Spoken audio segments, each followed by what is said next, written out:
Welcome back. Another reaction by your boy. Another great video, I'm sure, by the homie PatrickCC. I seen The Rock, so I said, "Oh yeah, I gotta click on that. That's the homie right there, boy." I'm talk about my boy now. All right, I got this other video too. I'm about to watch something about the dark side of Stone Cold. I don't like that. I didn't see it yet. Don't like the sounds of it. I'm already mad. Y'all know how I feel about my boy Steve Austin already. Anyways, let's check out the video by the homie PatrickCC. Make sure to give him subscribe. Give your boy subscribe. I will greatly appreciate it, man. Let's check him out. Past 30 years, Dwayne "The Rock" Johnson carefully crafted a larger-than-life superhero persona that wakes up earlier than anyone, eats more than anyone, works out harder than anyone, has more success than anyone, and yet still is a gentle, lovable family man. On the big screen, he always beats up the bad guys, never dies, and every movie ends happily ever after. Maintaining this near-perfect persona is unsustainable, and in 2016, The Rock made one decision that he deeply regretted. Did you guys see The Rock come back on Raw? Or no, at Bad Blood, the pay-per-view? Spoiler alert. They just had the pay-per-view Bad Blood in Atlanta. The Rock returned, came out, put up his Rock belt, and dipped off. It was crucial. Can't wait to see what comes out of it, you know what I mean? This decision slowly started the unraveling of his career and reputation. You see, there was only one man in Hollywood who had an edge on The Rock, and that was Vin Diesel. Vin had the multicultural appeal, the rough and tough exterior with a soft side that people adored. And to put the icing on the cake, he has just a little more box office success. Vin Diesel made Dwayne Johnson's blood boil. No matter how hard The Rock worked, Vin just seemed to have one up on him, and Vin loved to rub it in Dwayne's face. Today we're going to deep dive into the ultimate ego war between two of Hollywood's beloved bald badasses, the only battle where The Rock could not control the outcome. In 2004, The Rock's Hollywood career was not going to plan. He did, I mean, I don't know, let's see if this is a foreshadowing, but he did steal Fast and Furious from Vin Diesel and the rest of them boys. So, I mean, damn, he wouldn't. They don't even let Tyrese in the movie nowadays, it seems like. He quit wrestling to go into acting full-time, but failed to hit big. From 2004 to 2006, he starred in Walking Tall, which was received well by fans, but hated by critics. He had throwaway roles in the crime comedy Be Cool, and the film adaptation of the popular video game Doom, which failed to break even financially. He had the comedy thriller Southland Tales, and his first lead acting role in Gridiron Gang, which performed a little bit better financially, but none of these films indicated that The Rock had a promising film career ahead of him. Even though he saw himself becoming an action star, he was only finding success in kid-friendly films like Walt Disney's The Game Plan and Race to Wichita Mountain, along with Get Smart and Tooth Fairy, all of which made over $100 million at the box office. In addition to The Rock's career looking unpredictable, the Fast and Furious franchise needed a rebrand if they wanted to see increased box office success. The first three films, which many die-hard fans of the series consider to be the best, particularly Tokyo Drift, all were centered around car culture and attracted car enthusiasts. And now when the series paid attention to detail, I love how they show us Dom approaching the turn, downshifting to second, and then clutch popping to break the wheels loose for the drift. Man, I wish they still made movies like this. The fourth film, Fast and Furious, still featured many elements of street racing culture, but upped the action scenes to a new level. Explosions, foot chases, fighting crime. This was a test to see if they could slowly move away from car culture, and it was a big hit, securing $360 million at the worldwide box office, making it the most successful film of the franchise at that point. It's also important to understand that Vin Diesel was the main character of the very first film. Then he denied to participate in the second film and only made a minor cameo in the third film, but he came back strong in the fourth film to a huge success. I'm not suggesting Vin Diesel is the reason why the fourth film was so successful, but from there he became an integral part of the production and storylines. Vin Diesel's production company, One Race Films, took the reins from Universal Pictures to maintain creative control over future films. Diesel worked closely with screenwriter Chris Morgan to produce a story arc to further explore and develop develop his character. Diesel was clearly very passionate about the franchise. He had been there from the beginning, and he felt like he knew what was best for the franchise going forward. This dynamic seemed to work well until another successful actor/producer joined the Fast team and felt his work ethic and vision was better than Vin's, which led to a feud that caused one of them to leave the franchise as a whole. But first, a quick word from today's sponsor. Join the millions of fans that played on transform the franchise into a heist action series that happened to have a little theme around. Bro, one time on TBS, I want to say even like 2 weeks ago, I think part 1 was on or whatever, or end part. I think it was like back to back. You know, how TBS, TBE do on like Saturdays and stuff before football, and it was literally some drug dealing, money heist stuff like that. But literally, they were even racing in order to get other cars and stuff like that. I don't think they raced on the other one. Like, do they? I don't think they raced after the homie passed away. Cars. Universal did this in hopes of drawing in a larger, more mainstream audience that might otherwise be turned off by the heavy emphasis on cars and car culture. With just one car race, Fast 5 is considered the transitional film in the series, placing greater focus on action sequences, brawls, gunfights, and the central heist. Fast 5 follows Dominic Toretto after he is freed from a prison transport bus by Brian and his sister Mia. Together, they flee to Rio de Janeiro to avoid capture. In Rio, the protagonists consider carrying out a heist, targeting a corrupt businessman. They assemble a team that was reminiscent of what Marvel Studios would do with the Avengers. Their team consists of characters who were introduced in previous films, including Tyrese's Roman Pierce, Ludacris's Tej Parker, Sung Kang's Han Lu, and Gal Gadot's Giselle Yashar. As the crew plan and execute the heist, they must contend with both local law enforcement and a ruthless federal agent, Luke Hobbs, portrayed by Dwayne Johnson, who is determined to bring them to justice. This role was crucial in revitalizing The Rock's career. In 2010, he decided he was going to risk everything. No more family-friendly movies, shave his head bald, and magically put on 30 pounds of lean muscle to depict himself as the intimidating badass that audiences hadn't seen since his wrestling days. Luckily for him, it didn't take long for him to land this hit. Not only was he cast in the genre he so greatly desired, but he was also an antagonist, which is extremely uncharacteristic for The Rock. For the first time in the franchise's history, Fast 5 received overwhelmingly positive reviews, mainly due to its adrenaline-pumping action sequences, jaw-dropping stunts, and great acting performances. It secured $640 million in the worldwide box office, which was over double the previous film's revenue.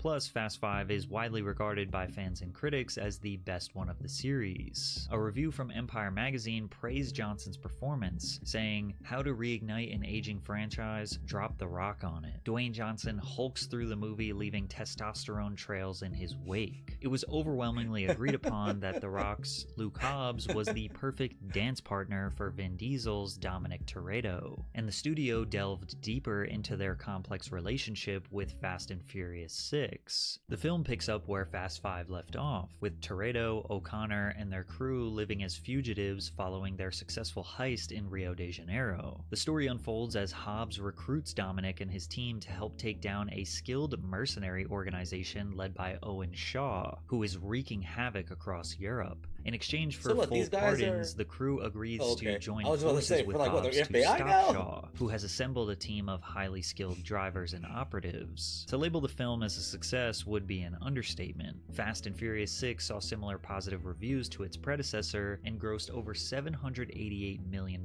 worldwide. Furious 7 would be filmed immediately after Fast 6 with a single story running through both films. Vin Diesel confirmed that the screenplay for the 6th installment needed to be split, with writing for the two films occurring simultaneously. We have to pay off this story. We have to service all of these character relationships, and when we started mapping all that out, it just went beyond 110 pages. The studio said, "You can't fit all that story in one damn movie." Despite being filmed back to back, Furious 7 came out years later in 2015. The film follows Dom and his team as they face off against a new enemy, Deckard Shaw, who seeks revenge for his brother. After a devastating attack on their home, the team sets out to find Deckard, who is hunting them down one by one. Furious 7 received generally positive reviews from critics and audiences alike. The film was praised for its thrilling action sequences, emotional depth, and heartfelt tribute to Paul Walker, who tragically passed away midway through filming. At the box office, Furious 7 would be the first film in the franchise to surpass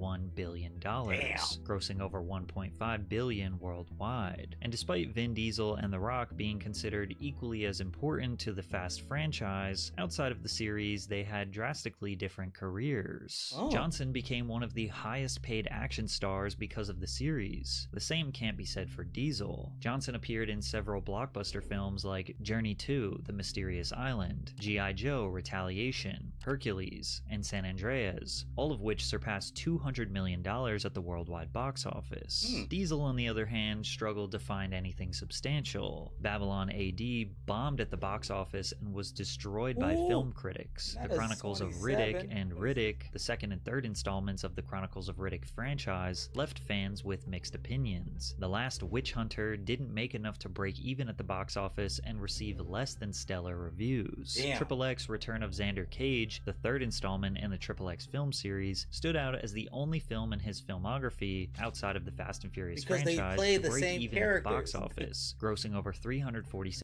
Even in the picture right now, I'm like, am I tripping? Or The Rock is wearing the same outfit in every cover in every different movie? What the hell? That don't make no damn sense.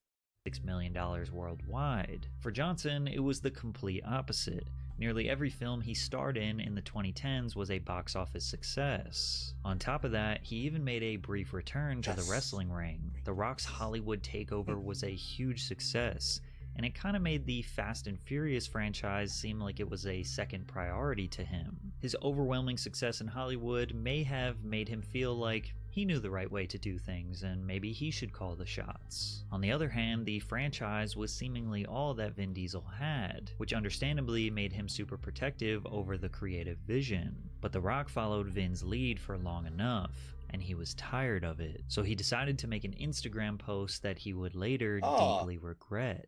On August 8th, 2016, Johnson posted a lengthy, now deleted Instagram post in which he praised his female co-stars as well as the fate of the Furious crew, but called out some of his male co-stars without referring to anyone by name. "There's no other franchise that gets my blood boiling more than this one," Johnson wrote. "My female co-stars are always amazing, and I love them. My male co-stars, however, are a different story. Some conduct themselves as stand-up men and true professionals, while others don't. The ones that don't are too chicken shit to do anything about it anyway. Candy asses. When you watch this movie next April, and it seems like I'm not acting in some of the scenes, and my blood is legit boiling, you're right." An actor basically denouncing a film that they are supposed to be promoting is extremely rare. I mean, he set it up for people to go in there with a negative mindset. This was extremely uncharacteristic for The Rock. I mean, what about family? You know, the word that was said 81 times in the Fast franchise. The media was in a frenzy trying to figure out what co-star The Rock was talking about. Fans were able to rule out Tyrese Gibson after he posted a video of The Rock singing to his 9-year-old daughter with the caption, "DJ happens to be one of the most humble, down-to-earth, and professional people I've ever worked with. More importantly, he's my brother. We have never had a problem and will never have a problem." Now you have to remember that the Fast series is one of the most successful global film franchises of all time. So while this may seem like menial drama, the media knew they had a juicy story on their hands. And it seems like they amplified the drama as various media outlets were reaching out to anyone who worked on the Fast series to get a quote and further this story. TMZ posted another article confirming that Johnson's social media rant was targeted at Vin Diesel. A quote production source said the pair reportedly butt heads in part because Vin is a producer and has made decisions that didn't sit well with the former wrestling champ. Another source explained that Vin was having problems with The Rock because he kept showing up late for production, sometimes failing to show up at all. However, there were other reports that essentially said the exact opposite, that Vin Diesel was the one who was acting like a diva, specifically during the filming of Fast 7. Vin spent a whole day in his trailer one day, a source told The Alex Hollywood Reporter. Rodriguez, Another my source son told love, Page live. 6 that Diesel was constantly late when we worked together. The source added that Diesel acted like a diva and has held up production before, and that it's not surprising that he's the one The Rock is calling out. It's tough to know if there was actually animosity behind the scenes and now the staff is essentially choosing sides, or if these sources were just the PR teams from both actors trying to deflect blame and responsibility. Despite the animosity between them, Diesel and Johnson allegedly met on August 9th, one day after The Rock's initial Instagram post, on the Atlanta set to hash out their differences. Partly because tensions were running so high, it was almost impossible to shoot scenes. Johnson seemingly addressed the issue in another Instagram post on August 11th. You guys reading this know how much I believe in the idea of team effort. That means respecting every person, their time, and their value when they step onto my set or partner with our production company. And like with any team, nigga, you're that's the one a that was family. late. There's going to be a conflict. Family is going to have differences of opinion and fundamental core beliefs. To me, conflict can be a good thing when it's followed by great resolution. I was raised on healthy conflict and welcome it. And like with any family, we get better from it. At the end of the day, me and the F8 co-stars all agree on the most important thing: delivering an incredible movie to the world. While their co-stars initially remained silent about the situation, other cast members made their alliances clear. On August 12th, Tyrese posted 2 photos of himself with Vin Diesel, along with a lengthy message referring to him as his brother. Ludacris posted a throwback photo, including several of his Fast and Furious co-stars, minus The Rock. After the filming concluded, neither Johnson nor Diesel mentioned the feud for months. On April 4th, The Fate of the Furious had its world premiere in Berlin, during which fans who watched the film noticed that Johnson and Diesel barely shared any scenes together, and in the ones they did, it looked like they may not have shot them together, but fans weren't even crazy for thinking this. The Rock confirmed people's speculation in an interview with Rolling Stone. That is correct, we were not in any scenes together. He added that the pair had spoken to each other on set, which included an important face-to-face meeting in his trailer. And what I came to realize is that we have a fundamental difference in philosophies on how we approach movie making and collaborating. It took me some time, but I'm grateful for that clarity, whether we work together again or not. What's crazy is it had been 8 months since The Rock initially started this feud with Vin Diesel, and Vin never addressed it. And when Vin finally did decide to speak up, it made The Rock angrier than before. On April 7th, 2017, Diesel addressed his rumored feud with Johnson during an interview with USA Today. I don't think the world really realizes how close we are in a weird way. I think some things may be blown out of proportion. I don't think that was his intention. I know he appreciates how much I work this franchise. In my house, he's Uncle Dwayne. While there was creative tension on set, Diesel took responsibility for any hiccups as a producer. I protect the franchise. I protect everybody, including Dwayne. I protected Dwayne more than he'll ever know, and it doesn't matter.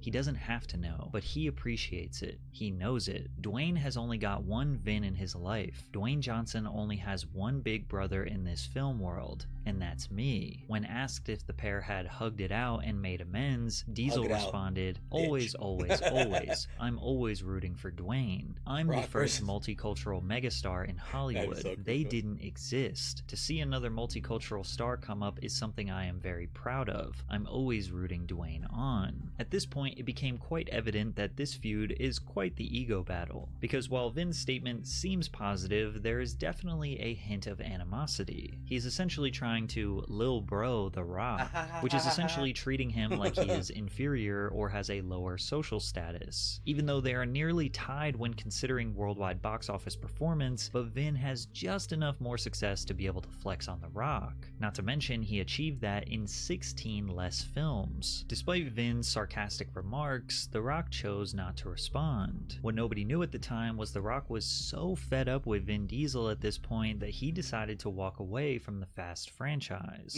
But first, he had an obligation to complete the next Fast spinoff, Hobbs and Shaw. Hobbs and Shaw is a buddy comedy action film where Dwayne Johnson and Jason Statham reprise their roles as Luke Hobbs and Deckard Shaw. Without Vin Diesel and the other characters from the main franchise, Johnson and Statham received much needed breathing room to fully fully flesh out their characters. Hobbs and Shaw was a huge commercial success, earning over $760 million worldwide. It was also around this time that the Wall Street Journal reported that Vin Diesel and The Rock both have contractual clauses that explicitly say they cannot lose a fight in movies. Michael Fattel, a producer, confirmed that fight scenes were choreographed beforehand to ensure they didn't end up too one-sided. During a scene in 2017's Fate of the Furious, Dwayne Johnson apparently had the script tweaked to have his character sit down on the floor instead of lying after taking a beating during one fight, because The Rock never lays down. It was reports like this that slowly chipped away at The Rock's near-perfect reputation, but nobody seemed to criticize Vin Diesel for doing the exact same thing, and perhaps that bothered Dwayne even more. During the promotion for F9, Diesel did an interview with Men's Health where he admitted to using tough love on set when it came to Johnson's portrayal of Hobbs. It was a tough character to embody, the Hobbs character. My approach at the time was a lot of tough love to assist in getting that performance where it needed to be. As a producer, to say, okay, we're gonna take Dwayne Johnson, who's associated with wrestling, and we're going to force this cinematic world, audience members, to regard his character as someone that they don't know. Hobbs hits you like a ton of bricks. That's something I'm proud of. Yet again, on the surface, it seems like Vin is praising The Rock, but it could be interpreted that he is literally taking credit for Johnson's role. He is basically saying that if he wasn't the producer, then Dwayne would not have performed the role as Hobbs good enough. What we know for a fact is that The Rock was not very fond of Vin's comments. Telling Vanity Fair, one part of me feels like there's no way I would dignify any of that bullshit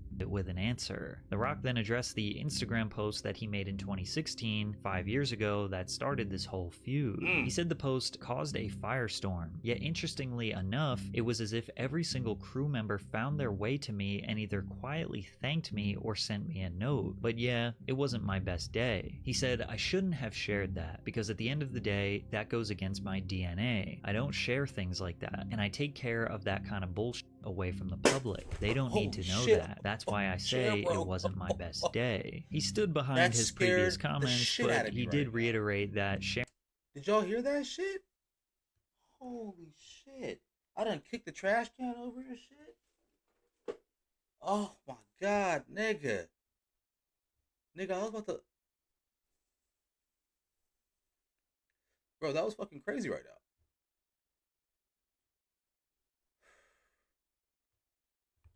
Alright, fuck.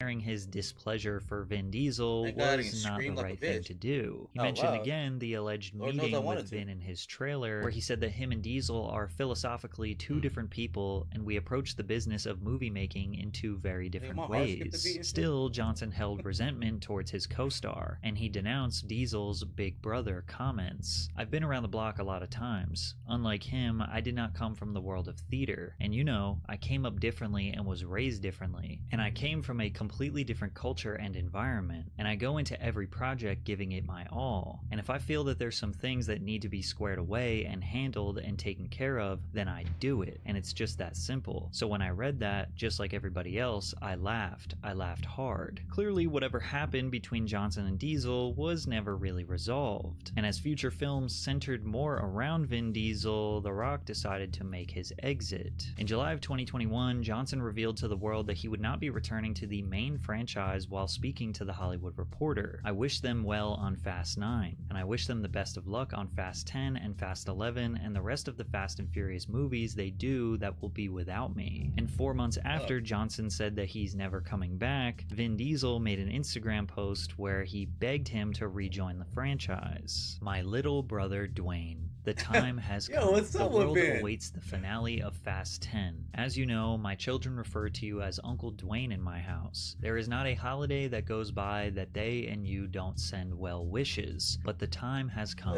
I say this out of love, but you must show up. Do not leave the franchise idle. You have a very important role to play. Hobbs can't be played by no other. I hope that you rise to the occasion and fulfill your destiny. The Rock was tired of being Lil Bro'd by Vin Diesel, and it really seems like Vin is continuing to troll him. Saying The Rock needs to fulfill his destiny is making it seem like The Rock playing this role for the 7th time is like some sort of major career milestone, as if his movie career would crash and burn if he was not in Fast I 10. mean, he don't This need post that made by shit. Vin Diesel He giving backfired, y'all and it pushed The Rock even shit. further away. Johnson claimed he was very surprised by Vin's recent post during an interview with CNN. This past June, when Vin and I actually connected, not over social media, I told him directly and privately that I would not be returning to the franchise. I was firm yet cordial with my words and said that I would always be supportive of the cast and always root for the franchise to be successful, but that there was no chance I would return. He specifically didn't like how Vin mentioned his children in the post. Ooh. I guess he's not Uncle Dwayne after all. Unfortunately for The Rock, reality slapped him in the face. It became abundantly clear that The Rock needed the Fast franchise more than he realized. In 2021, Dwayne appeared opposite Emily Blunt in the fantasy adventure film Jungle Cruise, which was a box office bomb. With an estimated combined production and promotional cost of $365 million, the film needed to gross around $500 million worldwide in order to break even, but fell short at $221 million. Then Johnson appeared in another box office bomb in the form of Black Adam, a 2022 superhero film that Variety estimated needed $600 million to break even, falling short once again at $393 million worldwide. Let me say something. Love Rock. Obviously grew up with this nigga. It's my cousin. This nigga sucks as an actor. He's only funny. Hear me out. When he's doing Kevin Hart shit, funny shit, you know what? When he's being The Rock. You know what I'm saying? Candy ass and stuff like that. Now, I'm not saying he says that in these comedy movies. Oh, shit. Test these. I'm not saying he says that in the comedy movies that he's in. But he's riffing. He's being just his natural comedic self. And when he does these movies, they fucking suck. I'm sorry. And we all know it, obviously. We all see it because we want to support The Rock. But if he's not doing funny shit with Kevin Hart, the other guys in the beginning, for example, the cop movie, the other guys with Will Ferrell and freaking Marky Mark, you know, he's only in it for like the first maybe 20 minutes or something like that, but he's hilarious in that shit. So, I don't know. I think he likes that action shit, though. Obviously, he's hella big and shit. So he's off them things, so he wants to show the body off. His body. The failure of Black Adam was particularly bothersome for fans because he used his status to obtain a classic Marvel story that had never been brought to the big screen, only to dilute the character and turn him into another movie stroking The Rock's ego. Black Adam was supposed to be a dark, sinister anti-hero. The reason why the Marvel Cinematic Universe has become such a massive success around the world is because of how all of the characters can tie together. The Rock did not care about how the character fits in the Marvel Cinematic Universe. He wants to be the universe. But The Rock's universe is a repetitive, predictable movie where he plays the macho man with a kind heart who never loses a fight, never dies, and always concludes with a happy ending. People were simply fed up with The Rock and the way he ruined Black Adam, which led to people comfortably and confidently just speaking out about all of the other things they despised about him, like his tendency to tell absurd lies. When it comes to food, diet, and his health and wellness, he seems to exaggerate quite a bit. I can tell you with a little bit of uncertainty because I failed math, I was probably at that time ingesting about anywhere between 6 to, well, I would say possible almost 8,000 calories a day. He set the internet on fire when he claimed that he eats 6,000 to 8,000 calories per day. For someone as dedicated as he is to his diet and exercise, achieving a near perfect physique at 52 years old, he should know exactly how much he is eating per day. But countless experts were just not convinced that The Rock was telling the truth. I can tell you there is no way The Rock burns off enough calories to average 6,000 to 8,000 calories a day and look like this. If he actually ate those kind of calories. Does that nigga have a hairline restoration thing? Am I tripping right now? I don't know who the hell's talking, or I don't know who this dude is. It's obviously just probably one of them TikTok dudes, but he has a turkey hairline. Look at it. Look at the top of his shit. It's a turkey hair. Look at that shit. Well, no, okay, well, that's crazy. Anyways, Nigga, take a break from 6 to 8,000 a day, he would be 100 pounds overweight. There is no way he eats this much. Naturally, this opened the door for people to discuss the other elephant in the room. Does The Rock use steroids? After all, he's 52 years old, 260 pounds, with only 7% body fat. I A want to take physique steroids that too. most people half his age couldn't achieve naturally. He admitted to using steroids for 2 weeks when he was 18 and then never touched them again. And yet, health experts and previous steroid users were convinced he was lying. The Rock is not natural, okay? The Rock he's not a patient of mine, so I don't worry about getting sued. We're going to be talking about what steroid cycle I think The Rock uses. Perhaps I'm crushing people's dreams saying I don't believe The Rock's natural, but hey, here in the real world, you don't look like The Rock at 50 without taking something. One of the more strange lies that The Rock told was he when can have he a tried to strict convince diet. the world that he never had In-N-Out Burger 3 times. In 2017, Yo. The Rock posted an Instagram Yo, this photo is like at the yes, In-N-Out drive-thru with the He just did the video. I swear to God, he just did a video. We're in October 7th right now. I swear to God, am I tripping or I just seen The Rock saying this is my first double? You know what I mean? And this was like in September, then in September or something. caption, "I've never been to In-N-Out before," and then goes on to describe his delicious meal. Then 5 years later, he posted a video seemingly forgetting about his 2017 experience. And the reason why That's this what is I'm saying. history Okay, maybe making 5 is years, because yeah. this is the very first time I swear to that God, I have just seen ever this video. tried an In-N-Out burger or In-N-Out fries or anything from In-N-Out for that matter. Then 15 months later, he posted for the 3rd time saying that this was his very first In-N-Out burger experience. This is the 3rd time he's done it. He keeps pretending that he's trying This In-N-Out for penguin the guy's first time funny. every couple of years. Why? Why are you lying about that? You could just say, like, I love In-N-Out, so I'm going back to In-N-Out. Let's go. Can't wait for more In-N-Out. Why does it always have to be your first time? We know it's not. It appears that the first picture was actually his first time going, the second post was clearly an attempt to advertise his tequila brand, and Terramana. the third attempt was just, well, Much The Rock being monos. The Rock. There is no exact reason 57, as to 10. why he lies The about fuck did he these buy? things, but it seems to revolve around him being hyper-focused on creating this larger-than-life How many fucking burgers did he buy? The burgers are $5. brand as The Rock. If you follow his Instagram, you will realize that The Rock wakes up earlier than anyone, eats more food than anyone, works out more than anyone, travels the world, does $100 million movies. The Rock does everything bigger and better, but he throws in little jokes and posts his Sunday cheat meals to let you know he is still human and you can relate to him. Then he can use that charm to sell you his newest movie, his tequila, the XFL, or whatever brand is paying him for an advertisement. He doesn't even seem like a human anymore. He seems like an AI version of Dwayne Johnson created in a lab to be a walking, talking advertisement, and people just simply got tired of it. After the 2 colossal movie failures and his public reputation at an all-time low, The Rock conveniently decided to settle his differences with his big bro Vin Diesel. After he said he never wanted to work on the Fast franchise again, and that he and Vin Diesel are just fundamentally 2 different men who will never see eye to eye, he posted a video on Instagram saying he was going to return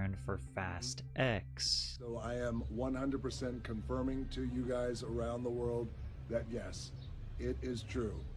Hobbs is back. Hobbs is back in the Fast and Furious franchise. So in terms of I love why, Rock. I think He can't do no wrong to you know me, when bro. you, despite God. us having our differences, me and Vin, you know, we've been like brothers for years. Who's and the older one? despite having our differences, when you lead with the idea of number one, resolve, but then also you just think about the future and you think about plans that are much bigger than ourselves. When The Rock desperately needed a career revival the most, Vin Diesel and the Fast franchise were happy to bring him back into the family. I guess this proves The Rock was Vin Diesel's little brother after all. Oh, don't do him like that. Don't do Rock like that. You got me hot, bruh. What the Rock is cooking. Love the homie, man. Hey, another great video about homie PatrickCC. Hey, give your boy subscribe. We're close to that 100, guys. Hey, I'm a humble dude on the road to 100, guys. Once we get 100, we get that. Oh, shit. Speaking of premium, There was no commercials right there on that one. Okay, good looking, Patrick CC. Shit. Appreciate y'all, man.